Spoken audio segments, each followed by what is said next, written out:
Good morning. Welcome to all of you. My name is Suresh Kumar Pandey and today I am going to discuss chemistry of class 12th.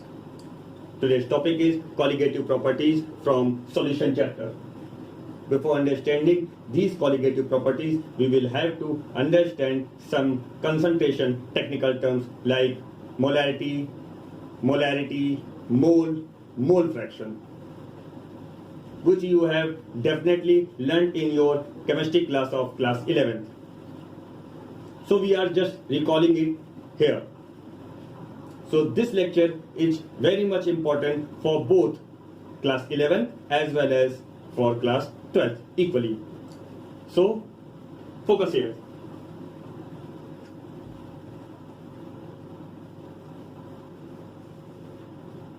मोल, हिंदी में इसे मोल कहते हैं.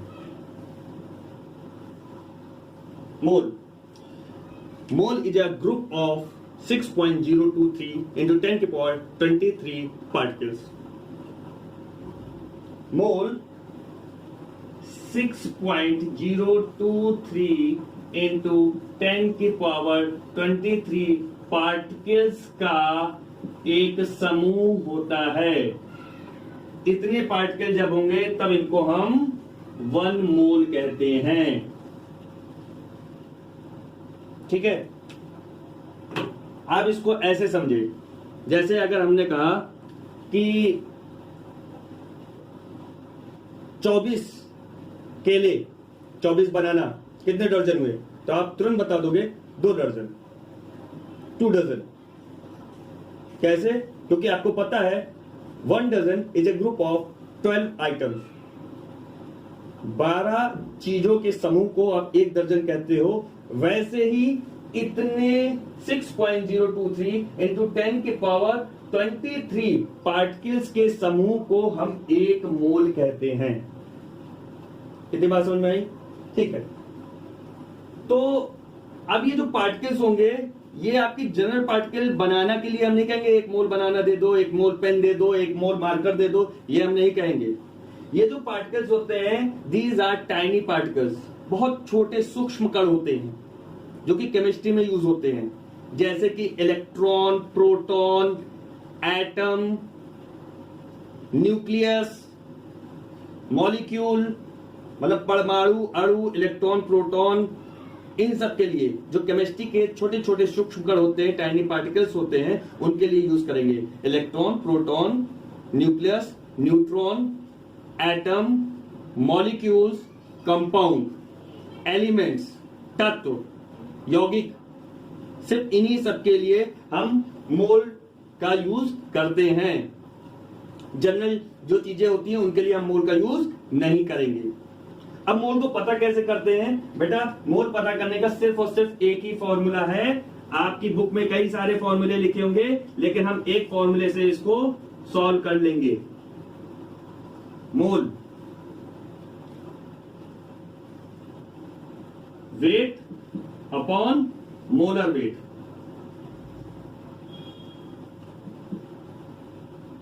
ठीक, या volume upon molar volume, या number upon molar number. अब ये क्या होता है?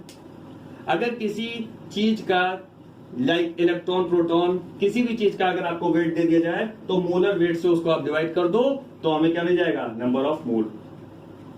किसी का आपको वॉल्यूम दे दिया जाए, आयतन दे दिया जाए, तो मोलर वॉल्यूम से आप उसको डिवाइड कर दो, हमें क्या मिल जाएगा? मोल.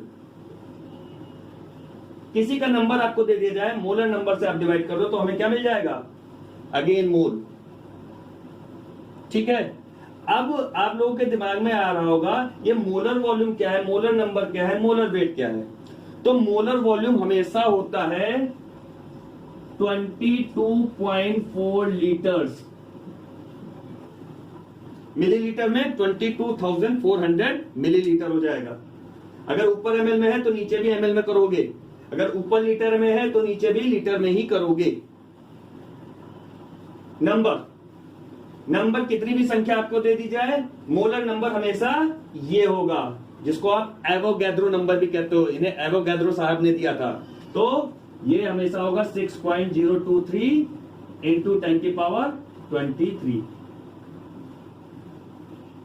तो आप देख रहे हैं नीचे की चीज आपको पता है, ठीक है, नीचे की चीज पता है, ऊपर की चीज आपको दे दी जाए, ठीक है, नॉमिनेटर आपको दे दिया जाए, डिनोमिनेटर आपको पता है, तो आप मोल आसानी से निकाल सकते हो, ठीक है। अच्छा, अब आप कहोगे मोलर वेट, मोलर वेट के बारे में हमने इसलिए नहीं लिखा है कि अब मोलर वेट किस चीज का, किसी का अगर आपको वेट ग्राम में दे दिया जाए और मोलर वेट आपको मोलर वेट के लिए बोला जाए, तो जिस चीज का दिया जा रहा है, जैसे एटम का दिया गया है, परमाणु का दिया है, तो परमाणु का आप वेट लिखोगे, कंपाउंड दिया है, यौगिक दिया है, तो यौगिक का वेट लिखोगे, मॉलिक्यूल है तो मॉलिक्यूल का वेट लिखोगे। अभी इस पे एक न्यूमेरिकल हम कराएंगे तो अच्छे से आपको समझ में आएगा। अभी बस आप समझिए कि यही एक फॉर्मूला है, ठीक है, और इसी से ही हम मोल निकाल सकते हैं, ठीक है। अब जैसे आपको ये देखिए, आपको किसी का वेट दे दिया जाए और कहा जाए वॉल्यूम निकालो, तो आप निकाल लोगे? हाँ, निकाल लेंगे। देखिए कैसे, वेट हमको दिया है, मोलर वेट हमको पता है, नीचे वाली सारी चीजें हमको पता रहती हैं। वेट हमको दे दिया जाए, मोलर वेट हमको पता है, ठीक है, मोलर वॉल्यूम हमको पता है, तो ये नहीं निकल आएगा। ये रेशियो, ये अनुपात और ये अनुपात आपस में बराबर है, निकल आएगा, ठीक है। ऐसे अगर वॉल्यूम निकल आए तो नंबर भी निकल आए, क्योंकि नीचे वाला नंबर हमको पता है, वॉल्यूम निकल आया, इन दोनों को हम बराबर में कर दें, निकल आएगा, ठीक है। एक न्यूमेरिकल लेते हैं और समझते हैं। जैसे हमने कहा कि find out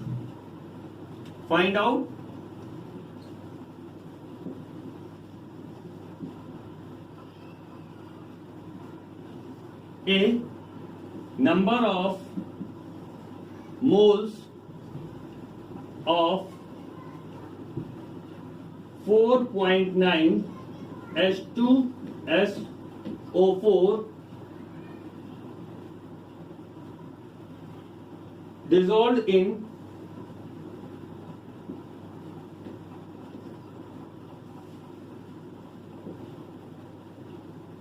54 gram of water.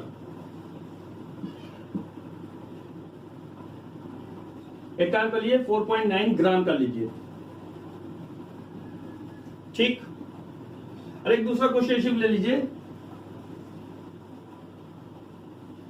Also find mole fraction of H2SO4 in this solution। एक क्वेश्चन और ले लीजिए,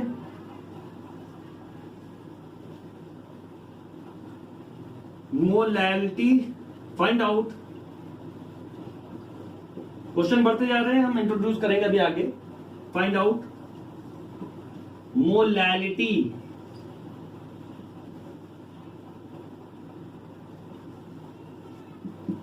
ऑफ दिस सॉल्यूशन, ठीक है। तो ये मान लीजिए 3 क्वेश्चन आपको दे दिए गए। अभी हमने सिर्फ मोल ही पढ़ा है, लेकिन ये आगे इन सबको भी पढ़ेंगे, तो इसलिए हमने पहले एक ही क्वेश्चन में तीनों को इंट्रोड्यूस कर दिया है। चलो देखते हैं, नंबर ऑफ मोल निकालना है किसका, H2SO4 का, जो कि डिजोल्व मतलब घुला हुआ है किसमें, 54 ग्राम ऑफ वाटर में। पानी का हमने क्या लिया है, भार लिया है, वेट लिया है, और H2SO4 का क्या लिया है, वेट लिया है। तो पहले तो ये समझे कि विलयन क्या होता है, सॉल्यूशन क्या होता है। Solution is a homogeneous mixture of a solute, ठीक है। ये विलेय का विलयन में एक समांगी मिश्रण होता है। अच्छा, अब विलेय क्या होता है और विलायक क्या होता है और विलयन क्या होता है। मतलब सॉल्यूट, सॉल्यूट मतलब विलेय, सॉल्वेंट मतलब विलायक, और सॉल्यूशन मतलब विलयन। तो बेटा विलयन के अंदर मान लीजिए सॉल्यूशन है, तो विलयन के अंदर सॉल्यूट और सॉल्वेंट दो चीजें होती हैं। ठीक है। सॉल्यूट वो होता है जो कम होता है, सॉल्वेंट वो होता है वो जो ज्यादा होता है। किसमें? सॉल्यूशन के अंदर। सॉल्यूशन के बाहर अगर पूछ लिया जाए, आपको नमक दे दिया जाए और पानी दे दिया जाए और पूछ लिया जाए इसमें कौन सॉल्यूट है और कौन सॉल्वेंट है, तो जनरली हम लोग बोल देते हैं कि पानी सॉल्वेंट है और नमक क्या है? सॉल्यूट है। बट टेक्निकली ये रॉन्ग हो जाएगा। जनरली आप बोल सकते हो गलत नहीं है, बट टेक्निकली ये रॉन्ग हो जाएगा, क्योंकि अभी दोनों अलग अलग है, दोनों मैटर है। ठीक है, अभी ये विलयन अलग अलग है। जब दोनों आपस में मिक्स होते हैं, जब दोनों आपस में मिक्स होते हैं तो सॉल्यूशन जैसे ही कांटेक्ट में आएंगे दोनों, वैसे ही सॉल्यूशन बन जाएगा, यानी विलयन बन जाएगा। और विलयन के अंदर विलेय और विलायक होता है, यानी विलयन के अंदर, सॉल्यूशन के अंदर ही सॉल्यूट और सॉल्वेंट होता है। सॉल्यूट वो जो सॉल्यूशन में कम होता है और सॉल्वेंट वो जो सॉल्यूशन में ज्यादा होता है। तो सॉल्यूशन आप समझ गए।